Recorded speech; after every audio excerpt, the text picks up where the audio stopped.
pulni muqim tepishning mantiqisi.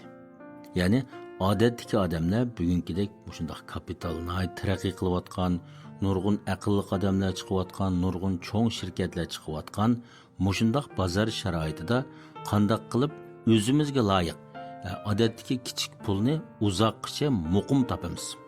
Endi men uzoq vaqtdan beri mush savdo sohasidagi, bozordagi ilg'or ideyalar, masalan internetning deymiz, AI'ning deymiz yoki kapitalga munosabatlik cho'ng shirkatlarning mantiqasini so'zlab keldim.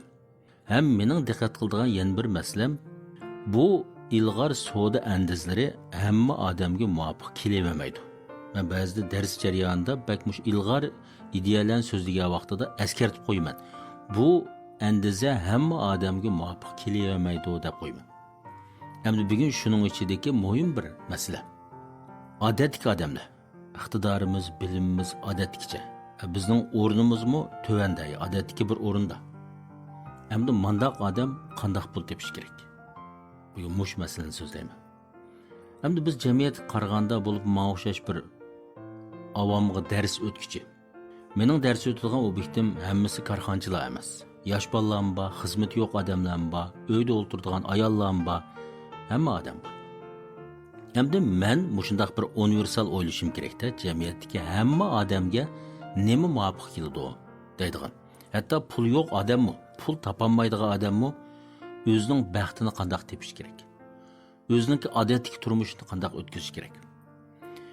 Yana oldin qitim bir narsa so'zladim, ma yoshlarligi uydan chiqmaydi-da, jayri deymiz. Uyda o'tirib oldi, yo'shi o'ynaydi, tirishmaydi. Buni biz tangping deymiz.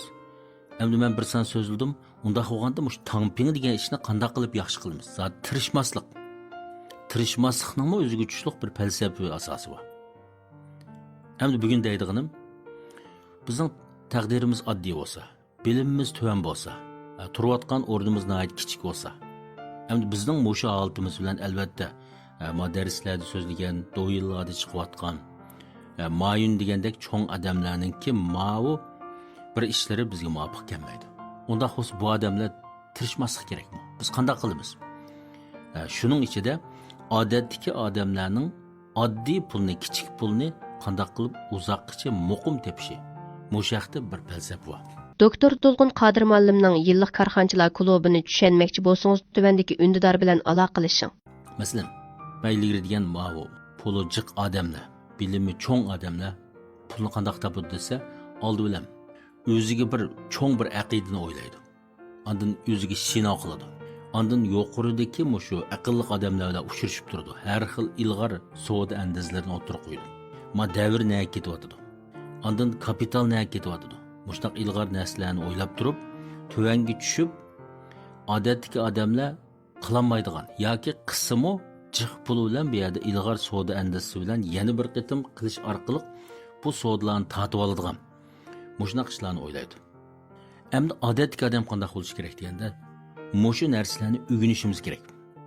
Men o'tayotgan kapitalga oid, internetga oid, fan texnikaga oid mushu bilimlarni cho'qim o'rganishimiz kerak. Mening darsim asalda qimmatmi emas, nurg'un odam odatdagi odamlarni setib olaydi. Bu bilimlarni cho'qim o'rganishimiz kerak. Lekin buni o'rganishdan maqsad bizmi unda qilib bilish emas. Hamma odam mayun bo'lolmaydi. Hamma odamning unchalik jiq puli yo'q.